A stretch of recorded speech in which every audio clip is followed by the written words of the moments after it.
qual será a aceleração que cada um destes objetos adquire quando está a descer uma rampa em rolamento puro, isto é, a rolar sem deslizar. E qual será o coeficiente de atrito mínimo entre cada um desses objetos e a superfície da rampa para que isso possa acontecer. Dominar a física e desvendar os seus segredos. Se o cilindro sólido, o cilindro oco e a esfera forem largados ao mesmo tempo do topo de uma rampa, qual deles será o primeiro a chegar à base da rampa? Obviamente, aquele que adquirir uma maior aceleração. Aqui podem ver o resultado dessa corrida. Aqui neste vídeo vamos calcular a aceleração que o cilindro sólido, o cilindro oco e a esfera adquirem quando descem a rampa em rolamento puro para descobrirmos quem é que chega em primeiro lugar, em segundo lugar e em último. FTO é do subscreva e não se esqueça de carregar no sino.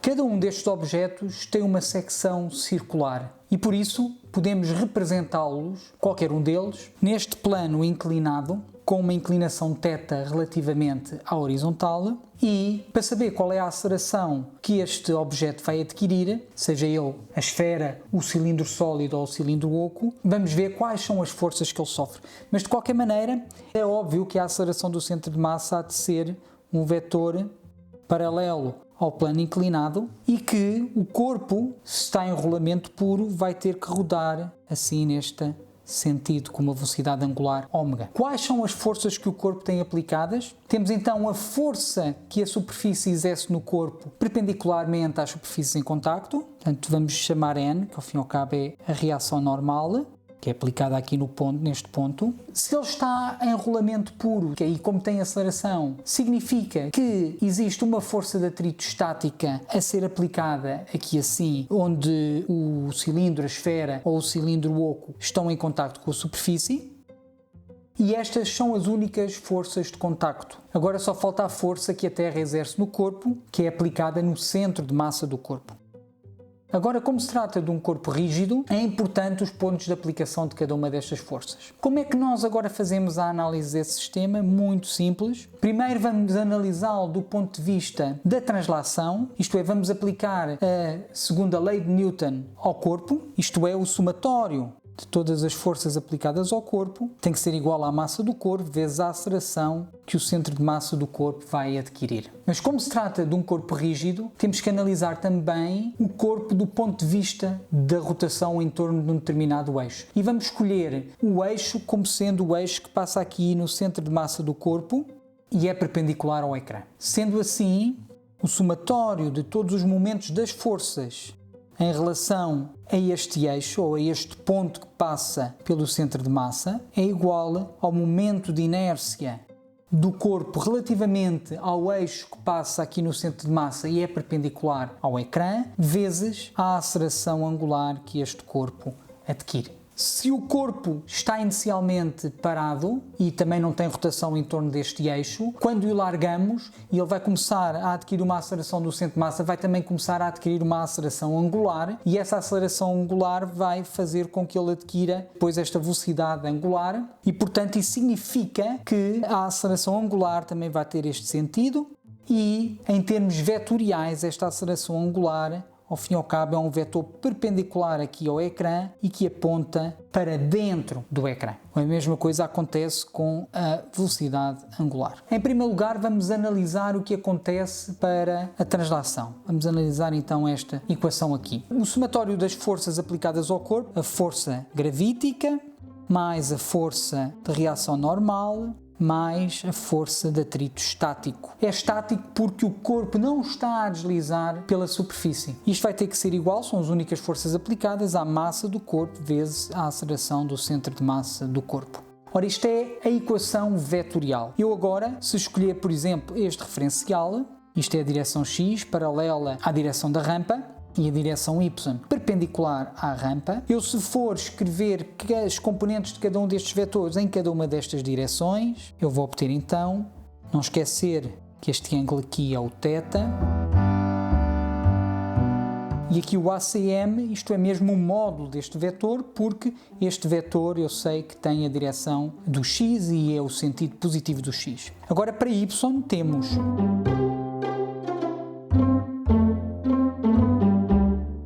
assim obtemos duas equações devido aqui à segunda lei de Newton para a translação.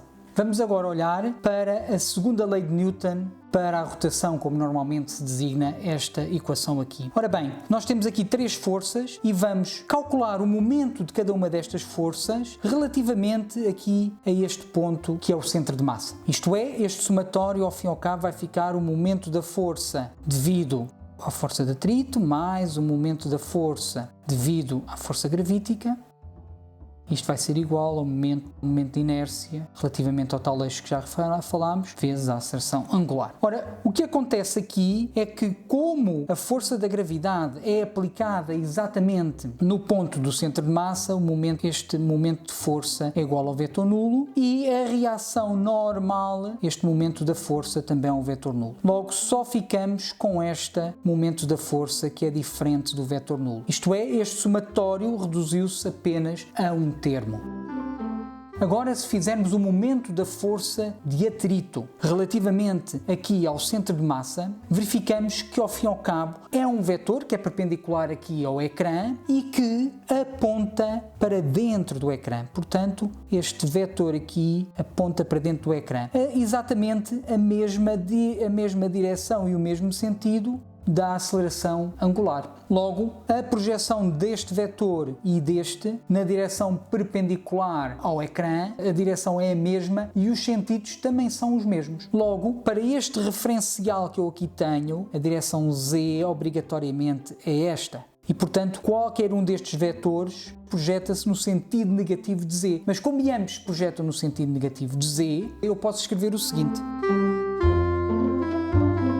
E aqui este R, eu esqueci-me no início de dizer, isto é o raio da secção circular de cada um dos objetos. E, portanto, obtemos então que a força de atrito vezes este raio é igual ao momento de inércia relativamente ao eixo que passa pelo centro de massa e é perpendicular ao ecrã, vezes o modo da aceleração angular. Mas, como o corpo está em rolamento puro, o modo da velocidade do centro de massa tem que obrigatoriamente ser igual à velocidade angular do corpo relativamente ao eixo de rotação que passa pelo centro de massa vezes o raio da secção que está a rolar. Isto são os módulos. O módulo da velocidade do centro de massa é igual ao módulo da velocidade angular vezes o R. Para a aceleração do centro de massa e a aceleração angular, nós vamos ter, é só derivar isto em ordem ao tempo, o raio mantém-se constante e, portanto, eu vou ficar aqui com a aceleração do centro de massa é igual a alfa vezes R. Com esta igualdade aqui, eu vou substituir essa igualdade aqui, porque ao fim e ao cabo o alfa vai ser a aceleração do centro de massa sobre R, a força de atrito é igual a... Isto é, para que o corpo esteja em rolamento puro, o módulo da força de atrito tem que ser dado por esta expressão. Em primeiro lugar, nós estamos interessados em determinar a aceleração do centro de massa e, por isso, como já sabemos o módulo de F, vamos substituir isso aqui nesta expressão. E, portanto, eu vou ficar aqui com...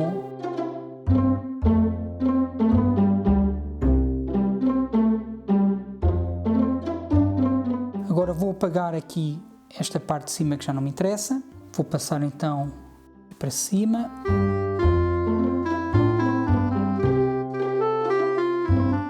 Obtemos então aqui esta expressão, mas para o cilindro sólido, o cilindro oco e a esfera, o momento de inércia relativamente a um eixo passa pelo seu centro de massa, como podem ver aqui assim, é dado pelo qualquer um deles de uma forma geral em que este B varia para cada um deles, desta forma como aqui podem ver. E por isso, quando eu vou substituir estes mRs ao quadrado, vão ficar aqui em evidência. Isto vai implicar que a aceleração do centro de massa seja dada por... Olhe bem para este resultado.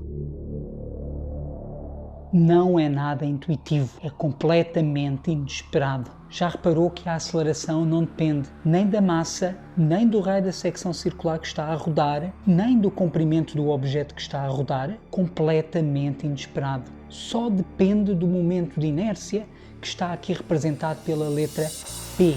Isto é, a aceleração só depende da forma como a massa está distribuída em torno do eixo de rotação e não depende da quantidade de massa sequer. Um resultado completamente inesperado e nada intuitivo.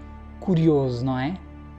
E é muito interessante verificar se o corpo não estivesse a rolar, se estivesse só a deslizar, isto é, se por e simplesmente não houvesse atrito entre a superfície e o corpo, que a aceleração ia ser G sendo θ, como podem ver facilmente nos problemas mais fáceis em que não temos um corpo rígido. E isso é fácil de verificar porque nessa situação, como não temos momento de inércia, o B seria 0 e portanto eu ficava aqui com 1 e a aceleração do centro de massa seria G seno de θ. E portanto aqui muito importante é que a aceleração, como vimos logo no princípio do problema, o objeto que chega primeiro à base é aquele que tem uma maior aceleração e o que tem maior aceleração é o que tem o B menor. E se formos olhar para os momentos de inércia da esfera, do cilindro e do cilindro oco, vemos que o B maior é o do cilindro oco, portanto é o último a chegar, porque a aceleração é menor. O primeiro a chegar é a esfera, porque o B é o menor, portanto esta quantidade, a aceleração do centro de massa é a maior. E o que chega em segundo lugar é o que tem o valor de B intermédio, que é o cilindro sólido. Assim está explicado porque é que na tal corrida da esfera do cilindro sólido e do cilindro oco, a esfera é a primeira a chegar, o cilindro sólido é o segundo e o cilindro oco é o terceiro a chegar. Um outro objetivo deste problema é saber qual é que é o coeficiente de atrito mínimo necessário para que cada um destes corpos tenha rolamento puro quando está a descer a rampa. Como é que fazemos isso? Vamos precisar aqui de mais espaço, vou apagar aqui umas coisas. Ora, então, para calcular o coeficiente de atrito mínimo necessário para que o corpo esteja a descer pela rampa em rolamento puro, só nos temos que recordar que o modo da força de atrito estático é sempre um valor entre 0 e o coeficiente de atrito estático e a reação normal e o modo da reação normal. Eu não devia ter apagado, mas apaguei, que o modo da reação normal, como nós tínhamos obtido há bocadinho, é igual a m vezes g vezes o cosseno θ.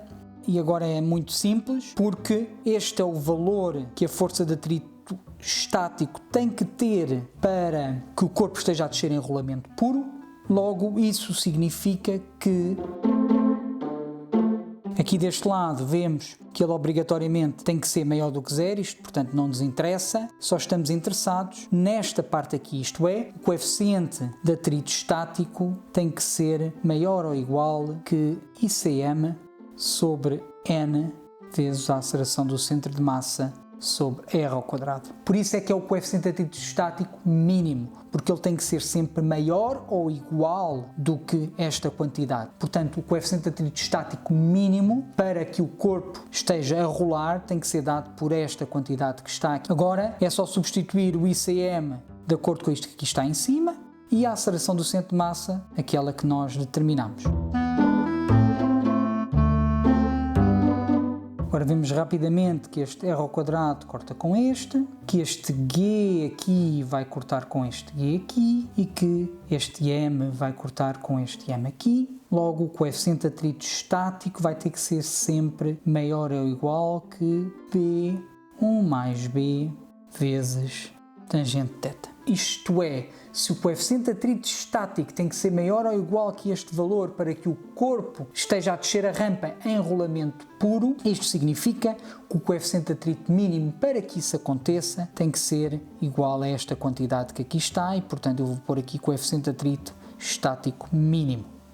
É também possível fazer este problema através da análise energética do sistema, que, no meu ponto de vista, torna a resolução muito mais simples. Se estiver interessado nessa explicação, deixe um comentário aqui em baixo e terei todo o gosto em fazer um vídeo sobre isso. Se gostou deste vídeo e a resolução deste problema ajudou a perceber melhor a física envolvida neste género de problemas, não se esqueça de deixar like aqui em baixo e para não perder nenhum vídeo, se ainda não o fez, não se esqueça de subscrever o canal e carregar no sino e escolher receber todas as notificações. Bom estudo, bom trabalho.